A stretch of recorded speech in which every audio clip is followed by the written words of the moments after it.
welcome to episode 29 of Abbott and Costello Meet the Podcast, Coming Round the Mountain. I'm Jerry Shario, and usually, at least our regular listeners will acknowledge that usually right at this point, I do some humorous, satirical, whatever introduction to our main host for these episodes. But I'm going to do that later and edit it in right here. So here's Nick Santamaria. And that's the story I wanted to tell. So, moving on, I would just like to say that don't mess with me, buddy. I know how to edit. I was going to say, half of these that I do are just to get your reaction. I want to see how you respond to them. I don't know. That seemed like the natural response to someone. It was very good. Well, hello there. Hi, everybody listening in on episode 29 already. 29. I was at a store yesterday, and there was a young lady behind the counter, and the price came up $19.29, honestly. Mm-hmm. And I said to her, I said, do you know what happened in our country in 1929? And she looked at me like, no. I said, did you ever hear of the Great Depression? No. It was a financial disaster for the country, and it lasted until World War II. You've heard of World War II. No. I swear to God, this was a 20-something, and I'm sorry, but I just go off about these people. They're just, where did they go to school? Mm-hmm. Who taught them? Yeah. Or who didn't teach them, more likely. Exactly. Right?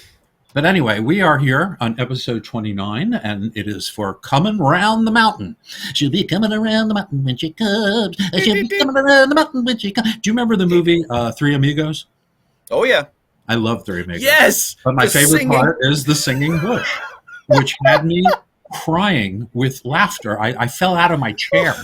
And that's Randy Newman doing the voice. Yes! Oh, my God. It was so funny. That is, in my opinion, a very underrated movie. I agree with you. To me, it's a very old-fashioned movie. Yes. It's a very old-fashioned comedy, and I think that's why we like it so much. It just harkens back to these carefree days. I sound like Robert Youngson. And by the way, I have to say, and again, this is off the record, I finally watched the movie Patton. I'd never seen it before. The movie's 5 years old, and I've never seen it. Watched it for the first time. Excellent film. I hated the scene with the mules when they had to kill the mules. Horrible. I looked away. I didn't see it. But regardless of that, it was Kevin Brownlow's birthday this past week. And for his birthday, he actually sent me a gift.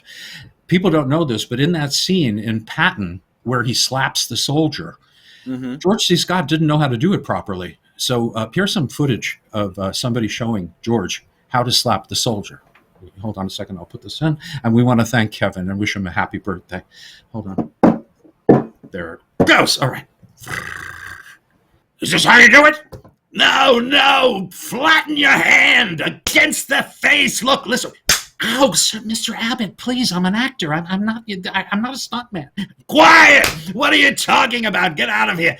What do you mean? You mean I have to slap him like this? No, slap him like that. How can we please stop? It cuts off there, but it's interesting to know that Bud was so important to World War II back in the 40s when he was making movies with Lou. But here he was in 1970, just as important to the World War II story. So we want to thank Mr. Brownlow for that.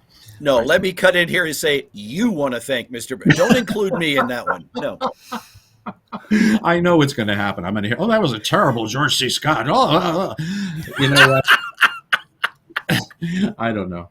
Anyway, it doesn't matter. I do want to talk about now where Abbott and Costello were at this point in their careers. But first, I want to say, Jerry, how you doing? I'm doing well, sir, under various circumstances. We're having vehicle issues at my house, and that's never a fun thing. What kind of issues? Vehicle. Oh, vehicle issue. Oh. Yes, one is in need of possibly a new transmission. The other one got sideswiped by a bus and has been totaled. So, Wait a minute, that happened recently? Yeah, that was 3 weeks ago. My gosh. Yeah, less than a month ago, yeah. I actually had my car totaled by a bus. Ooh. I thought it was a four-way stop sign. I rammed right into the side of a bus and totaled my car.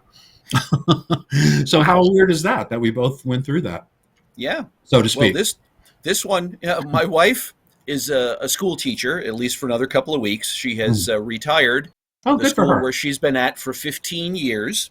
My car was retired after it hit the bus. So, yeah, she's not leaving the teaching profession, but she's retiring from this particular job. And so 2 weeks before the end of school, the school's bus sideswiped our pickup truck. It was parked there at the school. So that was a nice little going away present, you know? I'm so sorry. I mean, I'm laughing, but I'm so sorry. Yeah. There's- Oh, yeah. It's such a pain, vehicles. Yeah. Yeah. That's the one thing, Manhattan, I would never live there again. I lived there for a while and I would never do it again. Yeah. But you don't need a car, Yeah. You eliminate that, you eliminate the maintenance, you eliminate the insurance. Mhm. And in New York, you eliminate the car usually. Yeah. It's usually stolen. So, all right. So here we are then. I'm doing well, by the way. And, Good. just moving along, singing a song. Side by side. Thank you. But anyway, we're talking about coming round the mountain. And let's see where Abbott and Costello were at this point. Universal was destroying them. Abbott and Costello were supporting Universal, making movie after movie and profit after profit after profit. Yeah. And Universal is destroying them. And I'll tell you why.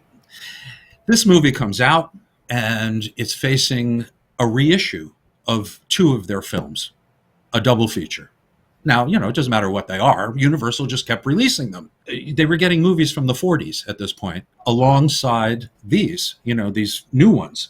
Not only that, MGM is reissuing movies they made there. The independent films they're making are being reissued. You cannot go anywhere without seeing Abbott and Costello playing somewhere. It's like I always say, you could go to your microwave and they would be playing there. So I don't know. It's why would they do that? They knew what they were doing. Yeah. I think to this question, I have to say, Universal didn't respect them. I don't think they had their respect. Lou was accused of being temperamental with the front office. I would have been too, were I treated the way Abbott and Costello were treated. They were lowlifes. They were burlesque comics. You didn't hang around with them, Yeah. Mostly they hung around with their burlesque friends. There were a few Hollywood people here and there. But I want to read you something. And this is from our book, The Annotated Abbott and Costello. And Lou is talking about Oscars. And here he goes. Did Abbott and Costello deserve to win an Oscar? Lou was beginning to wonder. In February of 1951, he told the press, "What movies make more money than any other kind? Funny ones, that's what.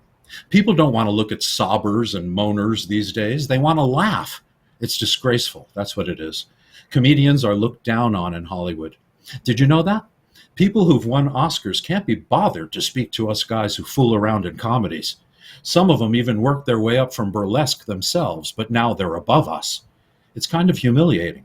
My kids listen to all those Oscar broadcasts and they keep asking, why don't you and Uncle Bud ever get one, Daddy? I finally had to sit down and explain to them how it is with comedians in this business. It ain't comfortable, this being looked down on like poor white trash. How about that? And Wow. This is a problem. This is something that carries on to this day. It's a subject matter for actors, right? Right, Jerry? Yep, It's like, why aren't comedians or comedies considered serious business? It always takes me back to that shipboard interview with Oliver Hardy. And he asked, how come we're not seeing those great comedies you made in the past? And, Ollie was older at this time. And he said, because they're difficult to do. People don't realize how hard it is to make a good comedy. And he's absolutely right. Yeah. Just as difficult as writing a powerful drama or whatever, thriller. So, yeah, I understand. I really do. And Lou did some acting in those comedies. You know what I mean? I don't know. I feel sorry for them. But anyway, that's here nor there. We have that frustration. We have them being overexposed. And now, this is another interesting point. Back in the 1940s, Abbott and Costello were setting the trends. People were copying them. Studios were putting out, film after film with fake comedy teams or teams like Laurel and Hardy to try to match the success of Bud and Lou. They seldom matched it, but, they all tried. They were in there trying. Yeah. Now, at this point, Jerry, 1951, they're imitating a popular film source. They're imitating Ma and Pa Kettle. So I'm not saying they're imitating, Lou's not dressed up as Marjorie Main, but although it might be funny. But no, he did that in Wistful Widow of Wagon Gap. That's right. Come on, ladies. Yeah, that was funny. But it's very strange at this point that I discussed this during Wistful Widow of Wagon Gap. The popularity of the Ma and Pa Kettle films, they matched the Abbott and Costello films in popularity by this time, and that was like the writing on the wall. So what happens? The next movie emulates the popular Ma and Pa Kettle films. So Bud and Lou fell into line, and sure enough, they came up with a winner. In fact, it's better than any of the Ma and Pa Kettle films, which I watched every one of last year. My dear friends Lon and Deborah Davis wrote a great book about the Ma and Pa Kettle films and the whole story and all the backstories. It's just fantastic.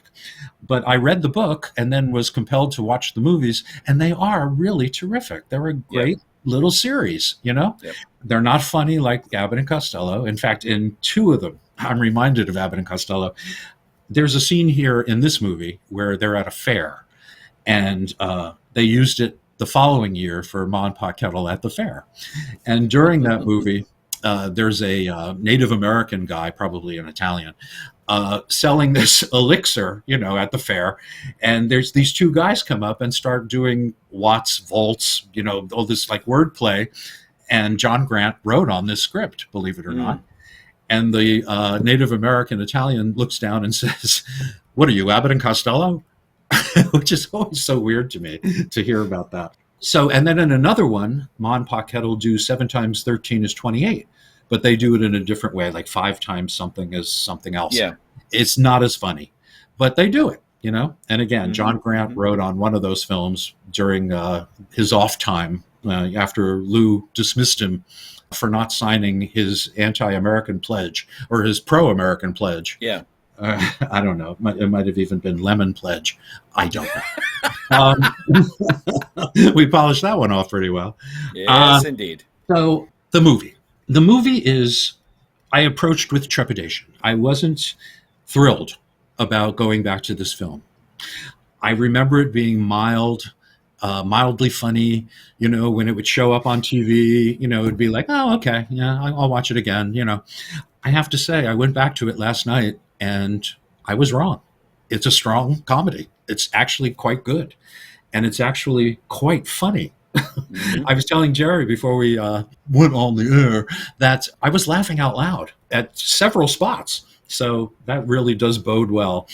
And it is an inducement for you to watch it. Give it a chance, because I really think you'll like it. It's so much fun. And Shakespearean. I don't know if you know what I'm talking about, Jerry, but later in the film, it becomes very Shakespearean. Yes, right? I never made that connection, but yes, you are correct. Right? These guys knew what they were doing. So we have Charlie Lamont at the helm once again, and he brings it in under budget, under time. That's what he does. That's why Universal loved Charlie Lamont. And we also have our crack writers. They weren't on crack, but they were really good. Although at the rate they wrote these things, they might have been on crack. Fred Ronaldo, Robert Lees, and our friend John Grant. And John shows up in this movie. So written by our boys, produced by Howard Christie, the new producer. And they have a new cinematographer. George Robinson took over for, what's his name? Charles Van... I forget his name. And it was their summer release, June 18th, 1951. It's only 77 minutes. The budget, $638,000, and it made $1,550,000. So they more than doubled the budget. Yep. And you can thank Charlie Lamont for that. Did a wonderful job. So now we have the opening shot is a nightclub. It's the Chez Bleu. It's Bleau. Bleu. Like bleu cheese or bleu cheese dressing or bleu just alone. Just nothing to follow. Blah. But that's the name of the club, and that's usually what people say when they get their checks. So that's if they order checks. I don't know if they like wheat or rice. But anyway, we see a picture of Abbott and Costello's co-star in this film.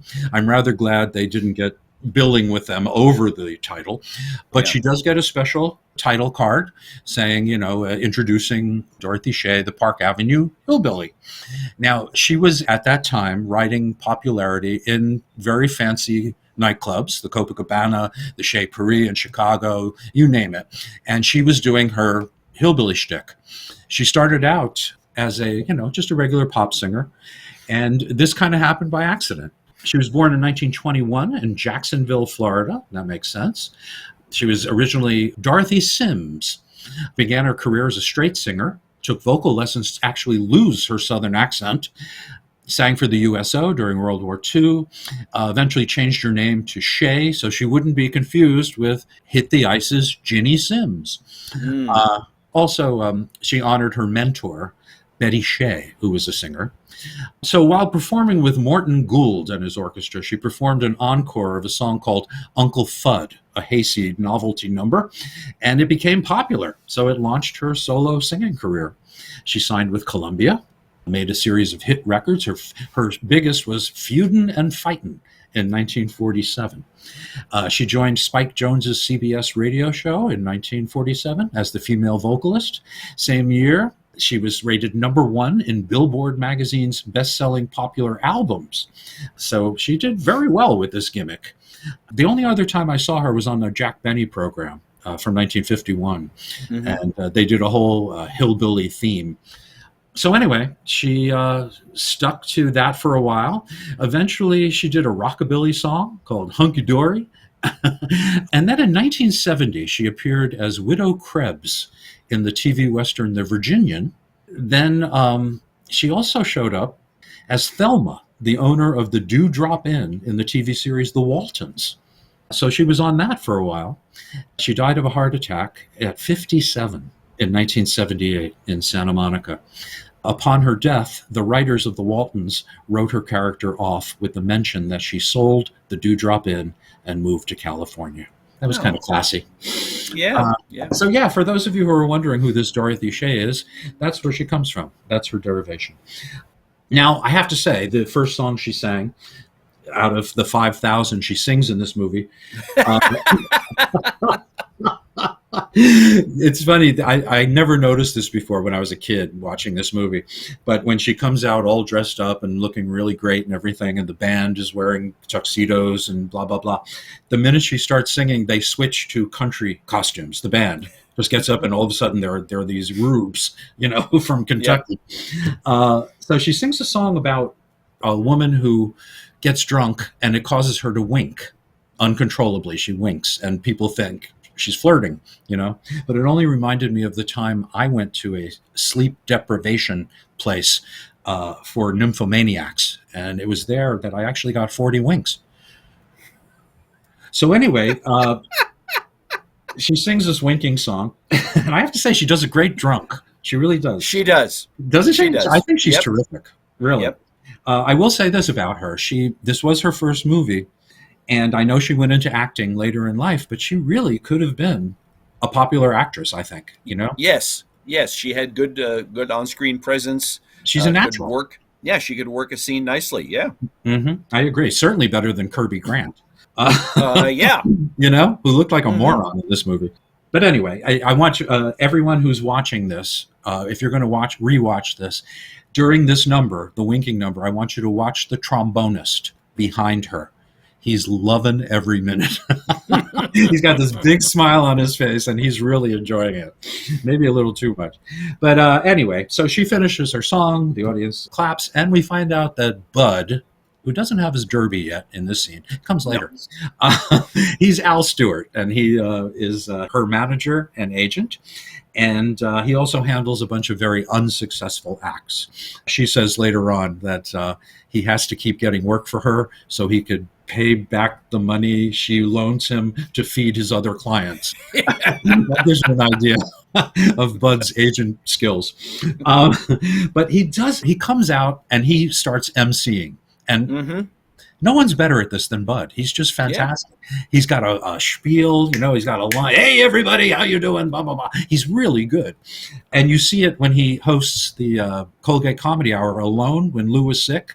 You see what a congenial host he was. He's really good. So he introduces one of his acts, the great Wilbert.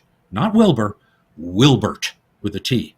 And Lou has one of his greatest entrances, I think. Oh, yes. Bud introduces him, and from under the floor, he comes popping up. I mean, he jumps way up high, and then when the floor comes back, he comes down. And it's wonderful. The thing is, it's a stuntman going up, and it's Lou coming down. Yeah. Now, I wanted to say something about the stuntman. Okay. Lou especially. Now, Bud was older, so you expect him not to do his own stunts. But Lou really liked, doing falls and running into walls and all that stuff. Universal, just like any other movie studio, said, no, you're not going to. Number one, he was not in the best of health ever. And, why would they risk damaging him for a stupid jump or a fall? So there's a couple in this movie that are just fantastic. At one point, the stuntman does a complete flip from a standing position. It's amazing. Yes. Really amazing. So anyway, Lou's a great gift. The reason he's great, Wilbert is great, is because he's an escape artist like Harry Houdini. So Bud asks some people to come up from the audience and chain him up. So what happens? 3 gangsters are in the front row. One of them is Jack Crucian, who was nominated for an Oscar for The Apartment. But anyway, these three lugs come up and they absolutely cover him in chains. Let's see you get out of that one, And there's a box that he has to go in, and he has to close the curtain. And of course, he tries to get in there with the 2 showgirls, who are the 2 boredest-looking showgirls I've ever seen. They did everything. They did everything but yawn. So he gets into the box, and Bud is like, he's gonna finish. Here he goes. The thing is, Bud put a key to the lock in Lou's mouth, so he could, cheat. And that's actually the way Harry Houdini did it.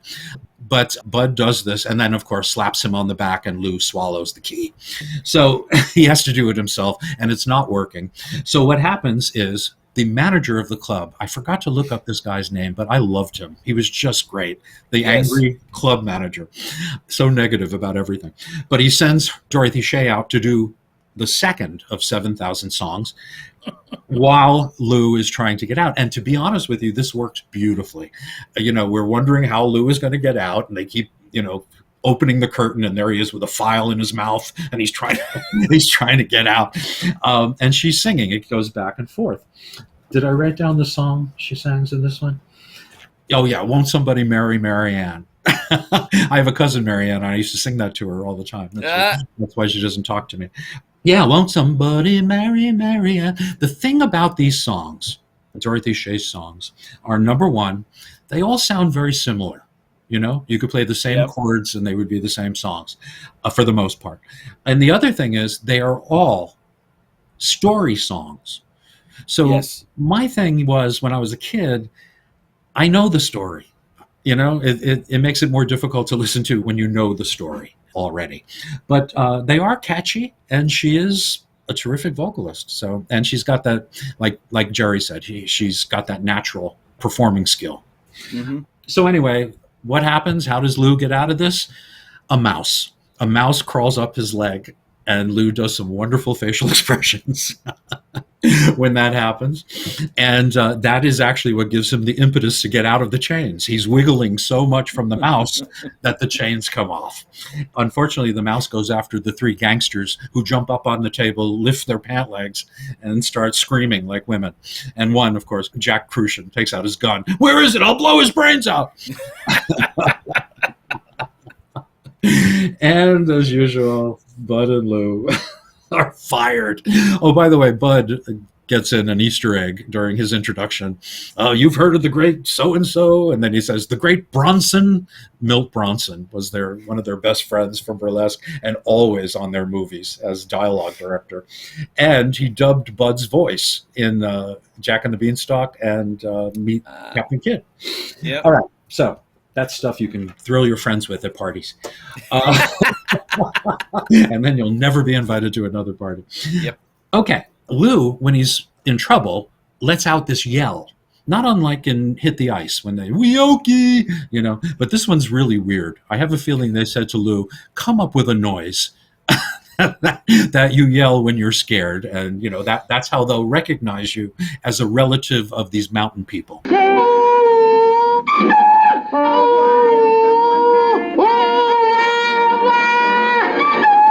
It's so weird.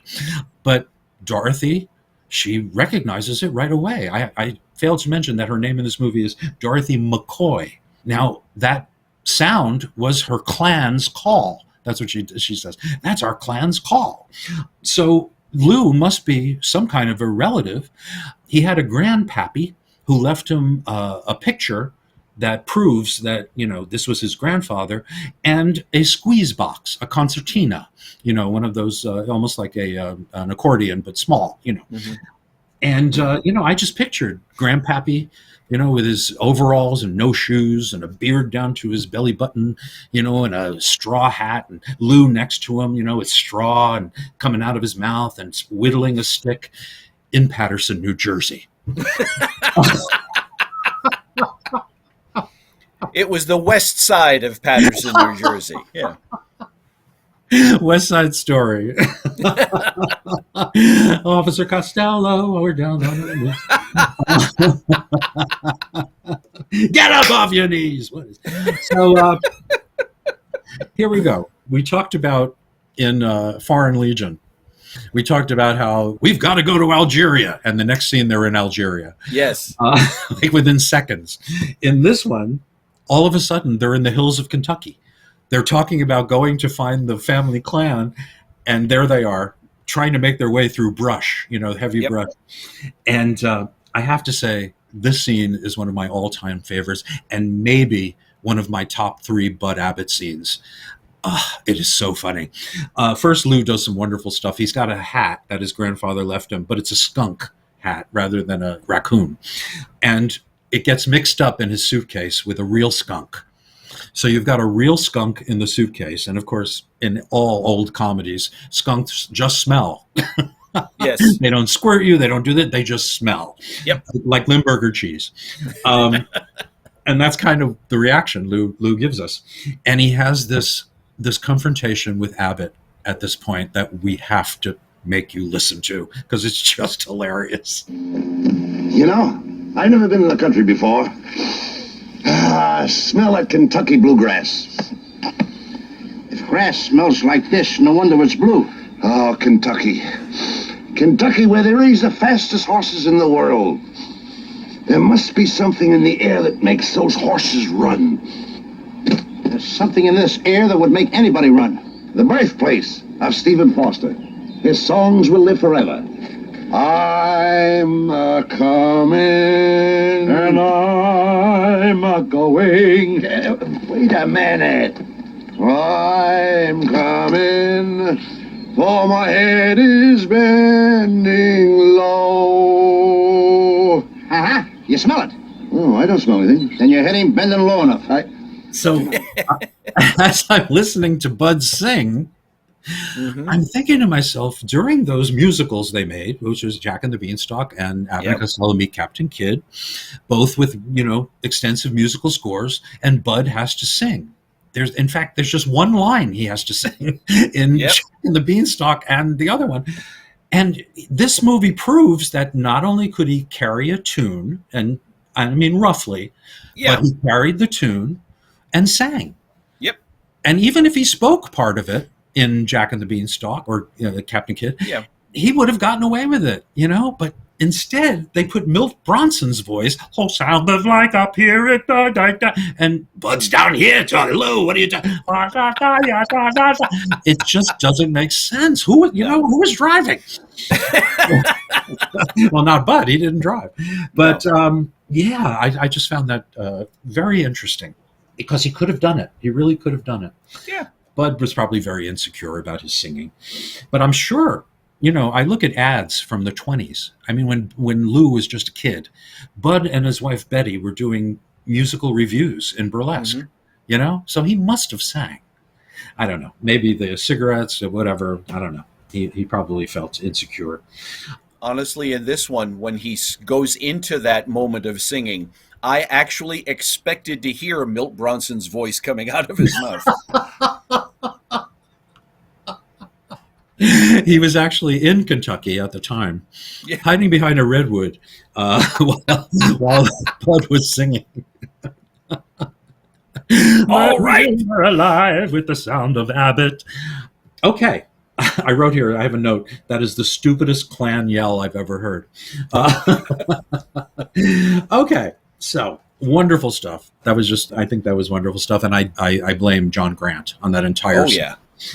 So now they're walking through this. I always found this fascinating because I love cemeteries as a person, as a real person. I love cemeteries as a real person. What the hell am I talking about?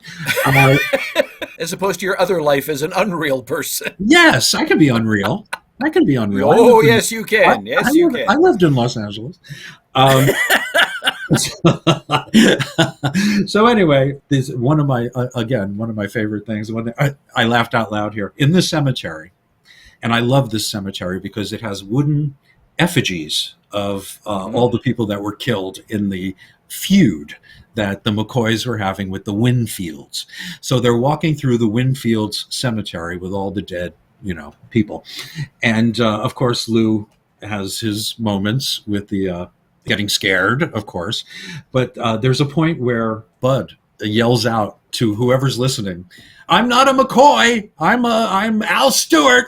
Right? And you hear the echo. "I'm not a McCoy, I'm Al Stewart." Then Lou says, "I'm not a McCoy, I'm a Smith." And the echo says, "You look like a McCoy." The echo had an opinion. I don't know. I just thought that was very funny. And Lou, at one point, when the statue of the dead man is replaced by an actual hillbilly, an actual Winfield, Lou does a quadruple take. He doesn't do a double take or a triple take. He does a quadruple take. And I just want to give him an award. Here you go. Okay.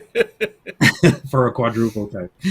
Okay, so at this point, we meet the family. We meet the McCoys. And first and foremost is my favorite of the bunch, and that's Ida Moore, Granny McCoy. She was born in 1882 on my sister's birthday, March 1st. She was born in Altoona, Kansas. She was the daughter, and I kept her parents' name because the father's name, it just kills me, Mr. and Mrs. Marvelton Moore. Marvelton. That was his first name. Marv, I guess they called him, I would hope so. Me too. Hey, that's Marvy. Just like the Nutty Professor. No, that's Marvy, just Marvy. So her first professional work was singing along with silent films. Then she toured England and South Africa, entertaining with a partner.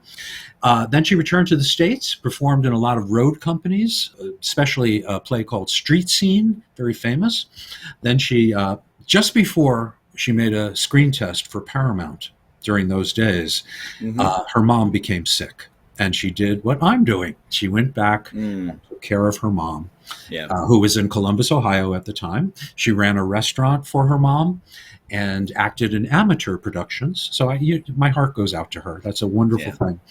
Then she came back to Hollywood after her mom died, and she worked like crazy. She was in Hold That Baby with the Bowery Boys, and she's a dirty villain in that one. She's great. She did Double Dynamite with Groucho. She did Sorrowful Jones and Lemon Drop Kid with Bob Hope. And possibly my favorite of her appearances is in the Jerry Lewis movie, Rockabye Baby. She plays his, do you remember she plays his neighbor who has the TV on 24 hours a day and tries every product that's advertised. So she's sitting there eating something and spraying her hair with dye, and she's got every product, and it really is fantastic. Yes, yes. I'm not a big Jerry fan, but boy, he really utilized her well in that one. So that's our story with Ida Moore, who was just wonderful. She died in 1964. Okay, so we meet her. Let's go down the line. Joe Sawyer is back, Hit the Ice and Naughty 90s, and he's just as comfortable and looks like he's having just as much fun with the boys. He's one of my favorite of their co-stars, and in case you hadn't noticed.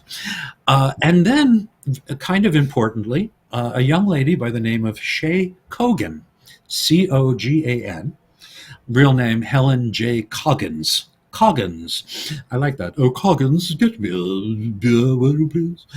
So, yeah, she was born in 1923 in Hudson, Massachusetts, as Charo used to say, Massachusetts. She started in vaudeville with her two siblings as the Three Coggins, and then she changed her name to Cogan. Shay Cogan. She appeared as one of the singers in a show at the Village Vanguard in New York. And then she was singing at the Copacabana when she was discovered. And she was signed by, I believe it was Lou. I think Lou signed her to a personal contract. And that's why she shows up later, or in the next film, Jack and the Beanstalk, as the ingenue. In this one, she plays a tomboy. In fact, for most of the movie, she's dressed as a boy. They obviously painted freckles on her. I don't know if it's a new DVD that I've got or what, but I really noticed those freckles this last time I watched it. It had to have taken half an hour to put all those freckles on her. Never mind that, for connecting the dots at the end of the day. But she I often said when I was, even as a kid, she's too cute to be taken for a boy. You know what I mean? So it kind of works, kind of doesn't work. Then you find out that she's 13 years old. I don't know if you caught that, but it's mentioned along the way. She's just shy of 14. And I'm thinking, boy, oh boy, thank goodness they didn't do any kissing or anything like that. It was just, crushes and, that kind of stuff. She became a vocalist for, as Jimmy Durante calls him, Vaughan Monroe. Vaughn Monroe, singing on the Camel Caravan radio show. And I'm wondering if that's how Abbott and Costello noticed her, because they were working for Camel as well. Yeah. And she was hired for Coming Round the Mountain, and then eventually Jack and the Beanstalk, like I said. And she kept singing. She married an associate of Roulette Records at the time. Morris Levy was his name. And she released a succession of pop and novelty records in the mid to late 50s, including Doodle Doodle Doo. Wow. Oh, yes. In 1957. That's on everybody's lips. Doodle Doodle Doo. Yeah. It's usually on the end of my pencil, but yeah. It's usually on the bottom of my shoe. She was also in the early rock and roll movie, Mr. Rock and Roll, starring Alan Freed. Also Chuck Berry, Little Richard, Frankie Lyman, Lionel Hampton, Brooke Benton, and Ferlin Husky. Wow. And Shay Cogan. She appeared with Buddy Holly, Little Richard, and others as part of Alan Freed's Great Holiday Rock and Roll Show in New York, 1957. And one of her last records, Mean to Me, reached number 40 in the UK in 1960. A later year, she lived in Modesto, California, which is a beautiful section of California. Oh, yeah. And she died in 2009 at the age of 85. I hope she was happy with her work and what she left behind, because she was really good. I really liked her. Yeah. So she plays, Cora, I think her name is. And she's young and just in love with Lou. She sees Lou and she's just in love with him. So you have that whole thing going on.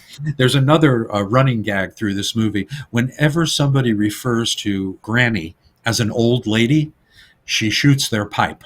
They're always smoking a corncob pipe, and it mostly happens to Glenn Strange as of the Winfield family. Devil Dan Yep. Winfield. What a great name. Yep. But anyway, anytime you say old, you hear and the pipes explode. And it must have been something inside the pipes that made it, like It had to be. Like an exploding cigar, I guess. Yeah. Yeah. But it's a real cute running gag, which is my Indian name. Yeah, so more family members as we go down the line here. We also have Robert Easton. Do you remember Robert Easton? Mm-hmm. Robert Easton, he's always, I'm touched in the head. I was hit by a mule. A butterfly kicked me in the nose. He always had the same kind of lines in every movie, playing that stupid character. And, Yep.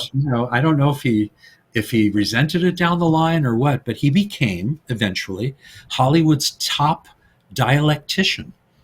He became an expert at dialects. Mm. And I believe it happened quite by accident when he went to do some vocal therapy to lose his country accent, which is weird because that's how he made his living. Oh, yeah. He was born in 1930 in Milwaukee, Wisconsin. He was the only son of Mary and John Burke. That was his last name. Moved to Texas at the age of 7 with his mom, a former actress. His parents were divorced. They settled in the new cultural environment of San Antonio. And believe it or not, it's still rather a cultural town. One of my favorite towns in Texas. But anyway, he took notice of the style of speaking in the city, and he became interested in dialects spoken elsewhere in Texas and the surrounding region. He had a stuttering problem throughout his childhood, and this made him very aware, so he could work on it. And it did. It worked. In a 1998 interview with the New York Times, he said, when you have a big stuttering problem like that, you compensate. I found it easier to do voices other than my own. Can you imagine? That took him out of the thing. Yeah. It's like the madness of King George, Yes. Or the King's Speech. Yes, King's Speech. King's Speech, Yeah. right. He stuttered. But anyway, he turned into the guy to go to if you had to learn an accent. And I'm talking every major performer went to him at some point. Wow. So, incredible. As a kid, believe it or not, he was one of the quiz kids. On radio, toured the country with that as one of the kids. He was on the radio show Gunsmoke as Magnus Proudfoot. He was on Fibber McGee and Amali, Fred Allen, Our Miss Brooks, Suspense. His first on-screen credit was as Robert Easton Burke, and that was for The Red Badge of Courage, that great John Huston film. And let's see, he got married once to June Grimstead in March of 1961, moved with his wife to England for a while, for several years. In addition to performing on British radio and television, he began to intensify and systematically organize his study of accents and speech patterns. He traveled around the country recording voices of farmers, cab drivers, shopkeepers, hotel guests, and people who sold little kazoos to midgets. No, I'm kidding. That one I just added. Anyway, he learned his stuff and became really, really great at it. So he stuck around for a while. I think he passed away how old was he when he passed away? I remember him, when I was a young actor in Los Angeles. He was recommended to me at one point when I needed to work on an accent, but he was too exclusive, too expensive. I don't know. But he passed away in 2005. So he lived a nice long life. Well, I mean, 75, right? I remember, obviously seeing him in some of these older movies. He made an impression, and maybe even on an episode of the Beverly Hillbillies. Yes, seeing him in the TV, and then he shows up in the movie Working Girl. Mm-hmm. Sure. With Melanie Griffith and Harrison Ford. It was like, wait a minute, he's still around? My gosh. Well, when you think about it, he was born in 1930s, which made him 6 years younger than my dad. So yeah, he was around, and he was terrific. He was just, I'm touching the head. I'm touching the head. And he showed up in the Bowery Boys, Feud and Fools, and you know, he spoke a lot later on about making this movie, and just what an education it was to watch the two of them work, to watch Bud and Lou work. But he also mentioned a cruel joke that Lou played during the filming of this movie. During a scene where I guess it was a medium shot where you couldn't see people's feet, there was an actor he was working with, and Lou was a prankster. He didn't realize he was hurting him. He was stepping on his foot while the guy was trying to act. And Robert Easton looked at it and realized that he was really stepping on his instep, and it must have hurt a lot, and it did. So he looked at it as that's a side of him he wasn't crazy about, that whole thing. Mm-hmm. I wonder how many pies he got hit with, by Bobby Barber. You never know. Okay, so everything is put out in the open. The family finds out who Lou is. They accept him as one of the family and as the heir to the treasure. And nobody knows where it is but Granny. And she's not talking. She's not talking yet. She wants further proof, and she's going to be careful. So we meet the enemy. We meet the Winfields at this point. And this is where our friend Glenn Strange comes back, not in his Frankenstein makeup. But I'll tell you the truth. I think he's scarier in this movie than he is as a monster. He always calls Lou. He gets right in his face and calls him Wilbert. And believe me, that was something we all said at school the next day. We all called each other Wilbert. Teachers must have thought we were more insane than usual. So we meet the family, we meet the other family, and they're the enemy, and they look at Lou as the enemy. But anyway, the McCoys, Lou's family, wants to christen him. And this is at a big, like a celebration, like a picnic. And there's pies and all this stuff. And Granny puts a pie on the table. And Lou comes over and they say, we want to christen you as a member of the family. Lou makes a joke about, aren't I too big to be christened? Like he's a baby. I think Bud says, they do battleships. Why not you? Yeah. So what that means is Lou takes off his hat. He bows over the picnic table. They hit him over the head with one of those jugs. It explodes on his head, and he gets pushed down into the pie, which is right below his face. It's a laugh out loud moment. It's not only is he getting like smashed over the head with this jug, but the pie being right there is the icing on the cake, so to speak. So at this point, we also get the 8,000th song that Dorothy Shay, the Park Avenue Billy, sings. And this is called Sagebrush Sadie. Sagebrush Sadie, the married lady. They're all the same. Yes, pretty much. Well, they really are. But, it's cute. She does a nice job on it. And what I love about this scene is watching Kirby Grant pretend to play the guitar while he's in a full suit and a straw hat. And he looks like a moron. He just looks like a moron. He's looking at her like he's going to eat her for lunch, for one thing. And I'm watching his hand on the frets, and it doesn't move. It's a miracle. It's just a miracle. So, and every song gets to the same conclusion. It's the same rhythm. Then you get to the end.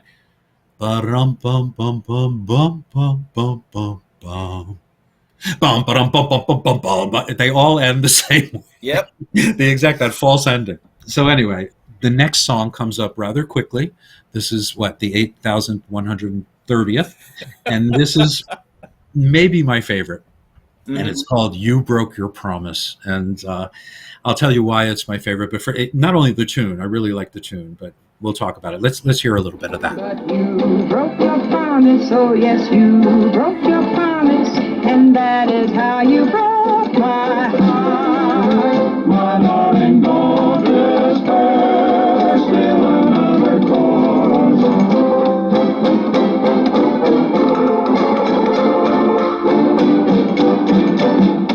I wish you had a nickel every time that she was fickle.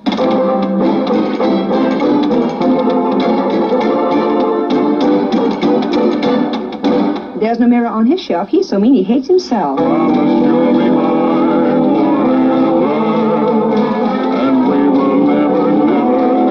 Nothing left for me to say. Come on, Wilbert, start to play.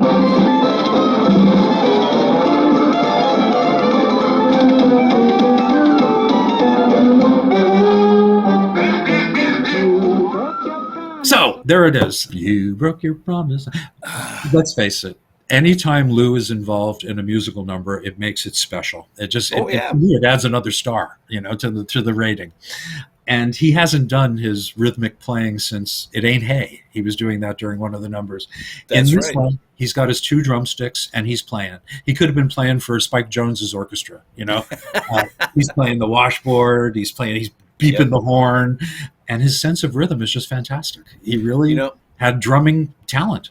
I got to say, in my younger days watching these movies, when I was growing up, the music wasn't always my favorite part, as can be the case with a younger kid. But when this movie came on, I waited for this number just to watch Lou go into town on the washboard, the snare drum, the wood block, everything he was playing there. And it's all done with confidence. Yes. I doubt he rehearsed all that much. It's Lou. Yeah. But he just had a natural sense of rhythm that really worked when he got a couple of drumsticks in his hands. He didn't exploit it, but when he used it, it was always fun to watch. And you need a sense of rhythm to do the kind of comedy he did. I learned some of the tricks he did with his hands and things he would he would juggle with one thing, you know what I mean? And I learned how to do it, but you need a sense of rhythm to be able to do those things. So yeah, he had that and it was great. Another one of my favorite scenes comes up and it's just so funny. The hot dog scene. He goes to the hot dog vendor. Now I want to preface this because Lou was a bad boy here. And this is one of Lou's black marks. An actor was actually hired to play the hot dog vendor. And Lou said, no, get rid of them. I want my brother-in-law, Joe Kirk, to play the hot dog guy. And they had to do what Lou said. So anyway, that wasn't very sporting of him. But anyway, Joe is great, as usual. The whole thing about when he shows him how he puts the mustard in the middle of the hot dog rather than on top of the hot dog because it's so much neater, And Shay Kogan takes the hot dog and bites into it and all the mustard squirts onto Lou's face. Right? But the kicker is when Bud comes by and looks at him, and Lou looks at him with a face full of mustard and says, Now you know why I don't like mustard. Now listen. It's like, I love when they call back to their routines, Everybody knows mustard goes with the hot dog. Yeah. Very, very funny. Okay, so then we've got the turkey shoot. And the writers themselves said that this was inspired by Sergeant York, the movie Sergeant York with Gary Cooper. He won an Oscar for that one, in fact. But there was the turkey shoot during that. It was a famous scene, and they decided to spoof it with Abbott and Costello. And that means that we go back to the trope, the pale face with Bob Hope, where Jane Russell is doing all the shooting for him. That kind of happens with Shay Kogan, who is an expert crack shot, who's helping Lou win the contest. Now, this is very interesting. I thought this was really good writing. First of all, who is it? It's Joe Sawyer. Joe Sawyer is supposed to be the person to shoot actual bullets while Lou pretends, right? And Bud gives him $1 to do it. And he's happy to take the $1. This is the mountains, right? Yep. Got no shoes on. So he gives him the $1. Then Joe Sawyer goes up to someone else who happens to be Harold Goodwin, our friend Harold Goodwin. We've talked about him in the past. I used to have his makeup box. But anyway, he says, you want to make 50 cents? Go shoot for Lou, gives him 50 cents. Harold goes to somebody else. Want to make a quarter? And it goes all the way down to 5 cents. And it goes back to Shay Kogan. So not only is she there to shoot for him, but there's kind of a storm and lightning hits the tree as the shot is fired. So they think he's like superhuman. It's amazing. It hits right at the perfect time. So the lightning hits and Bud comes out and they run away. The Winfields are totally, freaked out. They run away and Bud runs up complete with his derby on and says, well, Us McCoys sure got him. And everybody kind of looks at him, and he kind of shrinks as the picture fades. And then we have John Grant kind of pops in for a second, and they do the forefathers bit. How could my kinfolks ever live in a joint like this? Probably your forefathers lived here. Beg your pardon? I say probably your forefathers lived here before you. My forefathers? You sure? I didn't have no forefathers. You sure you did? If I did, only one come home nights. Well, I'm stupid. Burlesque 1919. And then they go to the trying to sleep. And you know what I love about this scene? Bud goes to sleep in the big bed, right? And Lou says, no. I have the power now. I'm the person, that can shoot lightning and all this stuff. I'm taking that bed. You take the little one. So Bud gets to sleep alone in this little bed, and he looks disgusted. He wants the big one. But eventually we realize that Lou has to sleep with 5 other guys. All of them with beards down to their toes and smelling like goats and, all this stuff. And then eventually a pig joins them just before Lou is kicked out of the bed itself. It's fun. It reminds me of the scene in Lost in a Harem where he's trying to sleep in the tent with the guys. I think that's even funnier, though. So anyway, there's all that. And at one point, Lou is walking outside with Bud, and he sees the goats. And he turns to him and says, boy, there's funny-looking dogs here. That was funny. So here they do. Bud realizes that in order to get the money, Lou has to be married. That's what Granny says. That's what she decrees. And Lou wants to marry Dorothy. But Shay Cogan wants to marry Lou. She's in love with Lou. Bud just wants to get him married, right? And they go through John Grant land again with, suppose you marry a girl 10 years old and you're 40 years old, not unless I come from these mountains. And they go through the whole routine, which is very familiar to all of us. And you know what? I'm thinking that the audience saw this routine probably the last time, maybe 5 years passed, right? They're not going to roughly. They're not going to remember, and that's what they counted on. So anyway, this is where we realize that Shay Cogan is actually 13 years old, just perfect for marriage in the hills. Oh, yeah. As they say. Which, by the way, did we discuss the fact that hillbilly or the depiction of hillbillies is also politically incorrect now? No, we have not touched on that. And that's the truth. It's politically incorrect, just like any other stereotype. So, this movie does have that little bit of a stigma, but if you let that go and realize that it's all good fun, who really cares?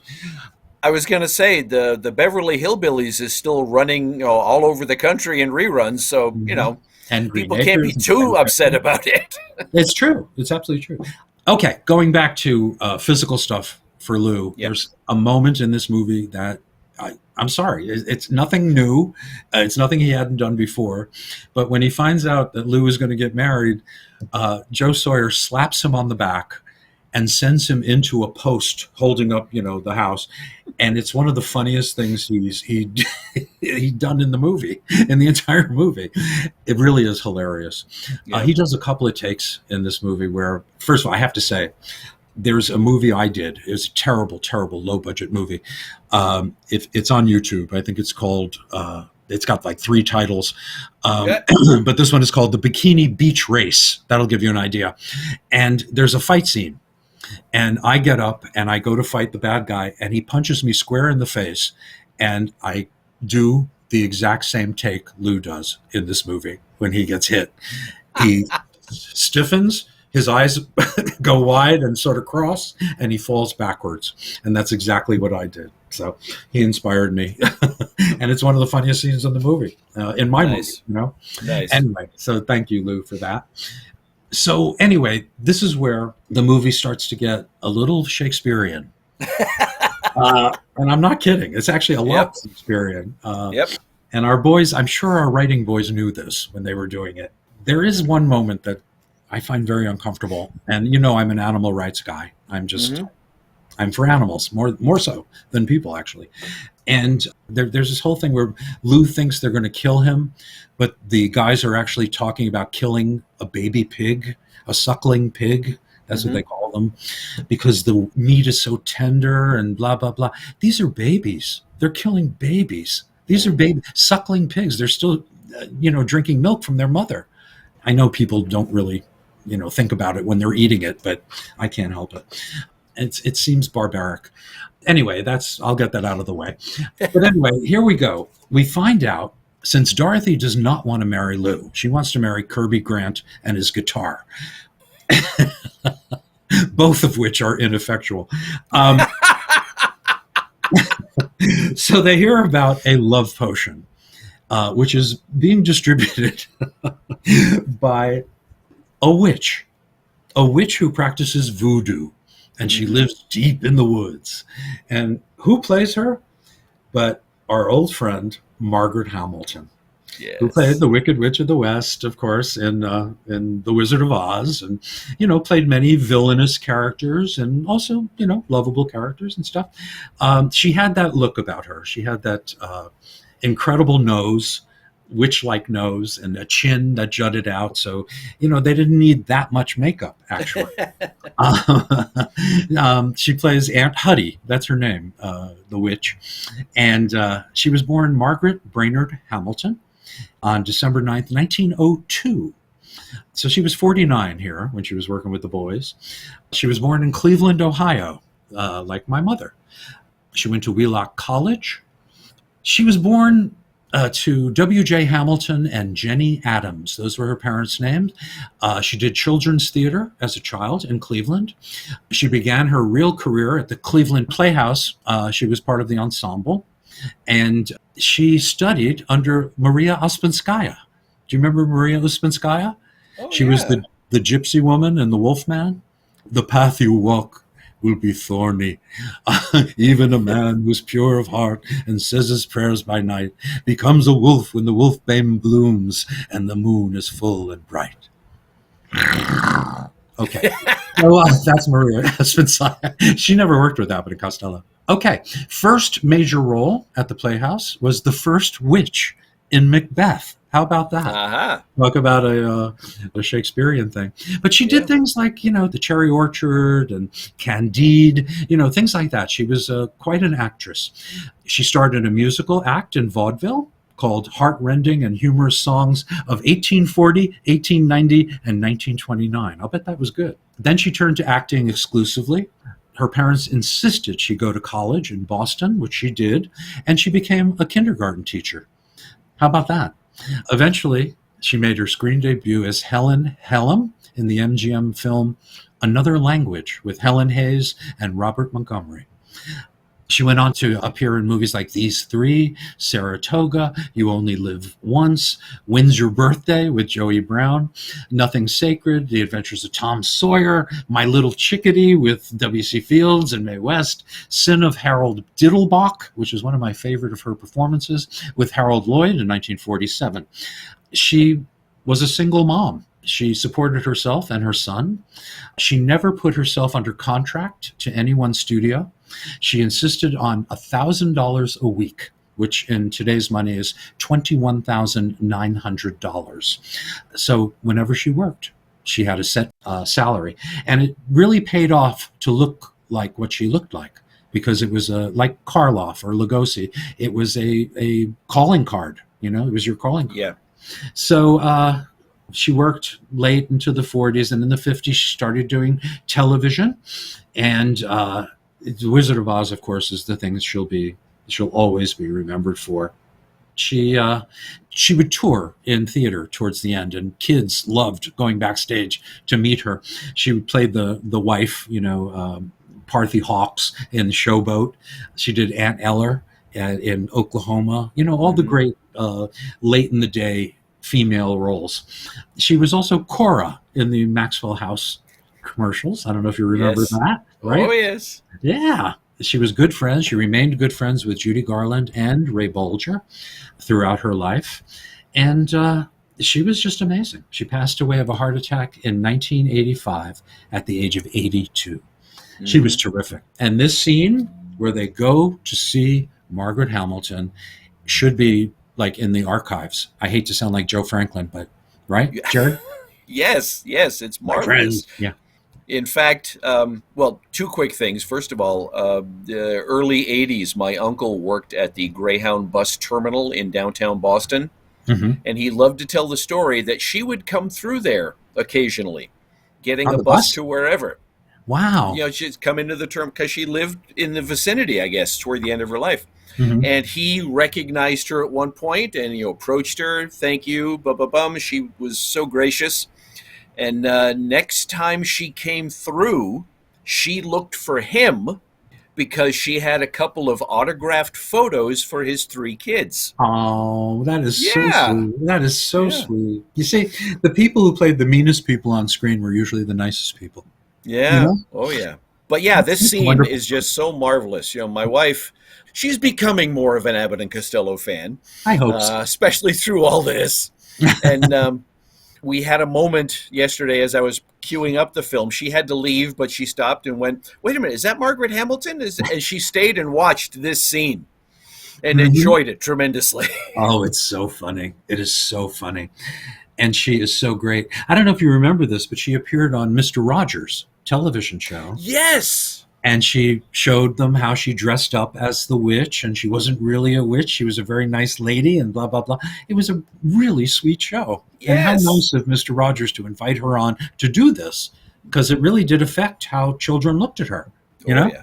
Excellent, excellent stuff. Yeah. So what we're talking about is, Yes. and this is a scene they put into the horrible compilation movie, The World of Abbott and Costello in 1965. This was really one of the centerpieces of that movie. And it really is one of the funniest scenes they've done. They did. She molded an effigy of Lou and used it to, put a pin in him, and he would, scream in pain.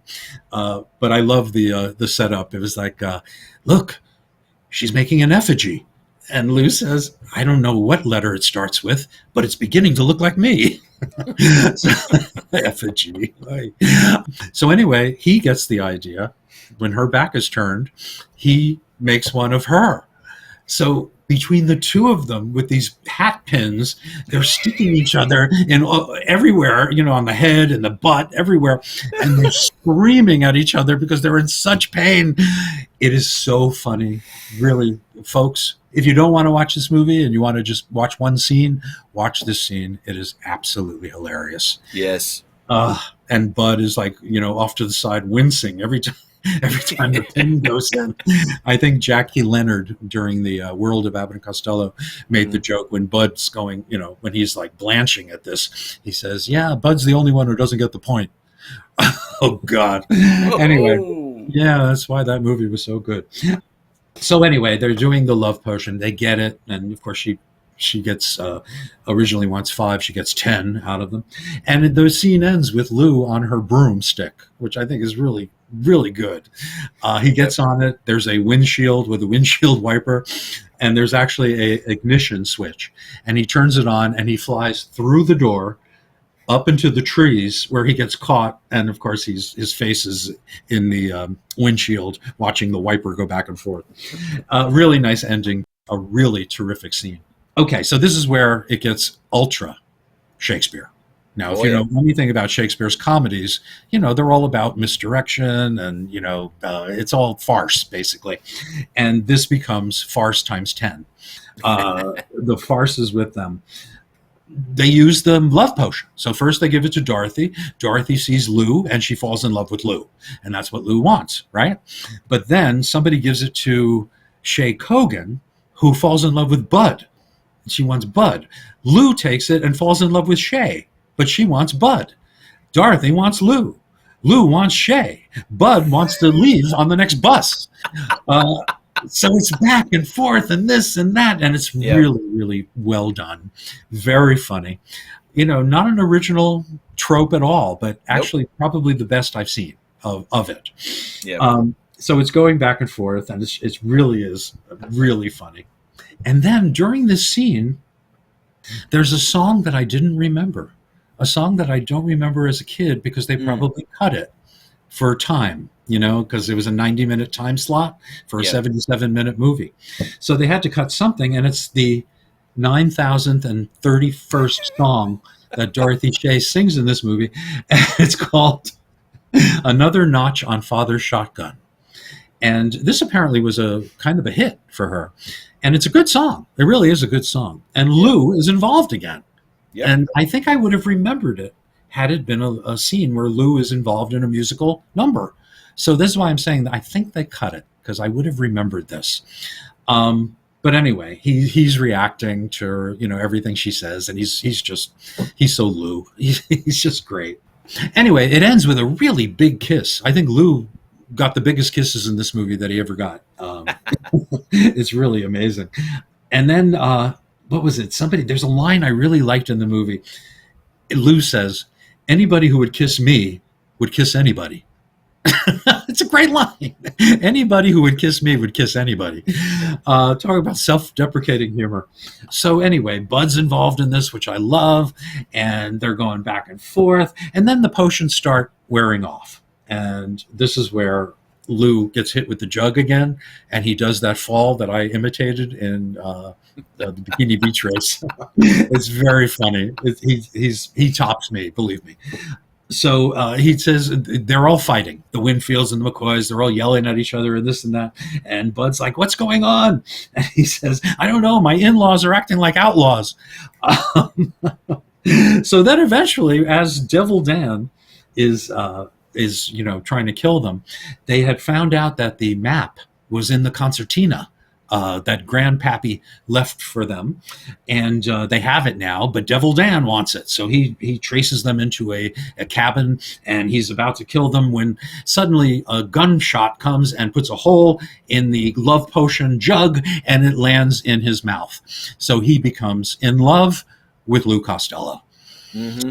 That's why Glenn is strange. So they do go to great lengths of him saying, "Love you like a brother." Yes, they do. They stress that a few times. Yeah, I think, and it makes perfect sense because, why would it change his sexual proclivity? You know what I mean? It would just make him feel affection for someone. Exactly. So he's Lou's best friend. "Oh, my brother. Oh, he's not saying Wilbert." They get him to take them to the mine where the map says the treasure is. And there's a mine there with an elevator. And this is where the whole thing wraps up. Instead of a chase in this one, and I have to give them credit, they didn't do a chase for once. Yep. But what they did was the Winfields are after them, and they go to the elevator. There's 2 elevators, right? And they're all measured by weight. They go up and down in consideration of how much weight is on the other side.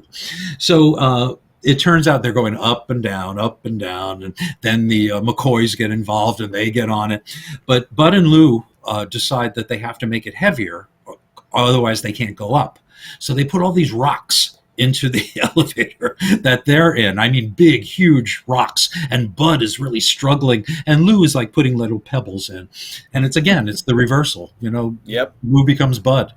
But anyway, it backfires on them, and the elevator goes straight up and through the ceiling of what looks like a great collection of gold bars. And they're so excited, and they're putting them into their pockets and down their pants.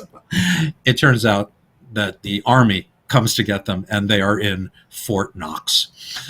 One of their best endings, I think. I love that they're in Fort Knox and they get arrested. And it's a really nice shot. It's a money shot, really. The doors open behind them as they're putting all the gold bars inside, and you see this entire platoon coming towards them. And I had to look twice. I was wondering if it was rear projection, which would have saved them a fortune. But no, it was about 20, 30 soldiers running towards them. And they get arrested, and they take them out. And Lou says, "Wait a minute." And he goes back, and he takes the last bar out of his pants and leaves it there. And that's the end of the movie. And I got to tell you, I was thoroughly, pleasantly surprised. Yep. I think I watched it last time about 4 years ago when we were doing the book.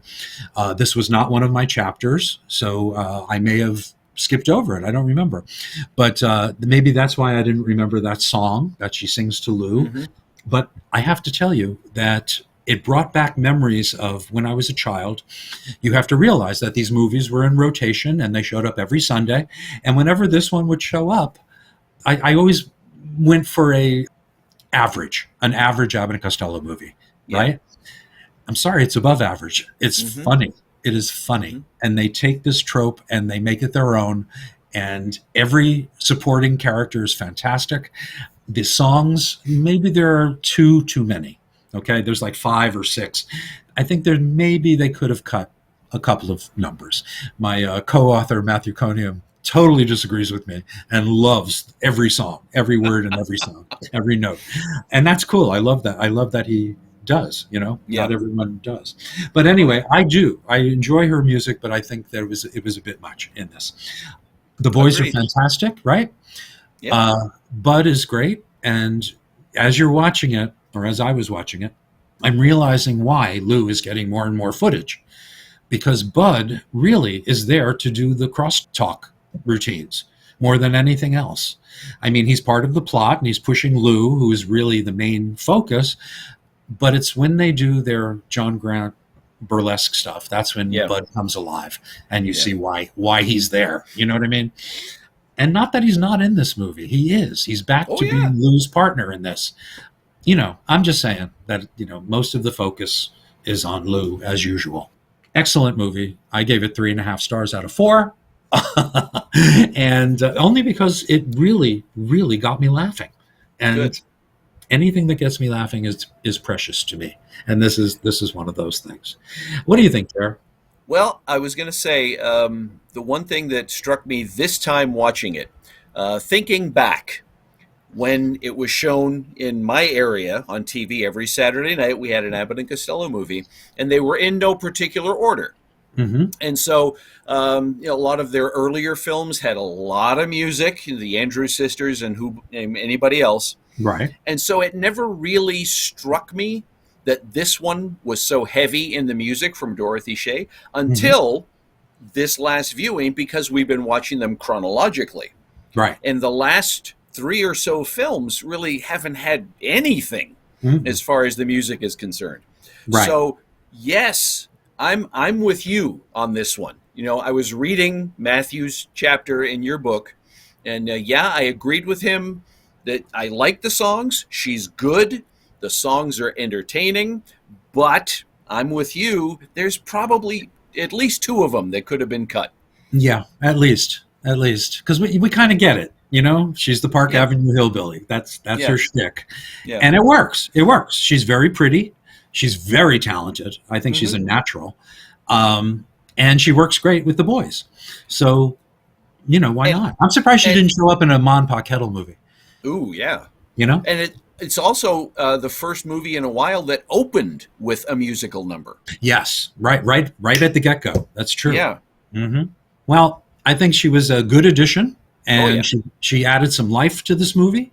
But like you say, I think it's a couple of songs too many, and we could have, instead of 77 minutes, it could have been 70 minutes, Yeah. But anyway, it's a terrific movie. If you want to laugh, it really is a lot of fun.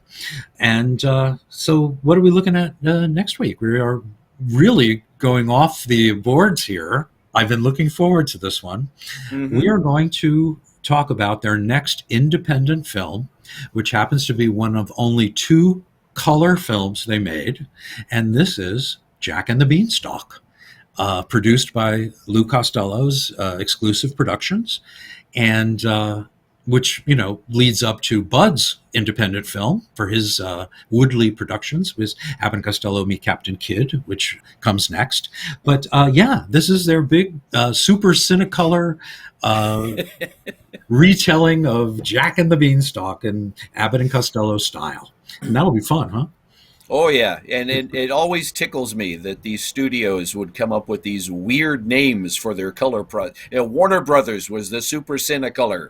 And, there's, I can't even think of any of the others right now. Maxi Wonder Color or whatever. Yeah. They all had these weird names to compete with Technicolor. Right, which was the gold standard. Oh, yeah.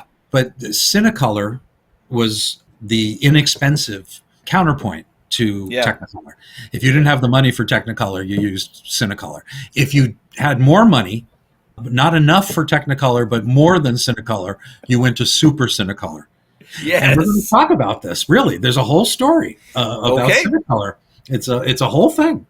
A lot of movies were made in Cinecolor and Super Cinecolor. All right. I look forward to that. Oh, you're the one. All right. Yeah. So I want to wish you, Jerry, a wonderful 2 weeks until we meet again. And I hope your everything is going well with your theatrical projects. Thank you. And please give my regards to your lovely wife.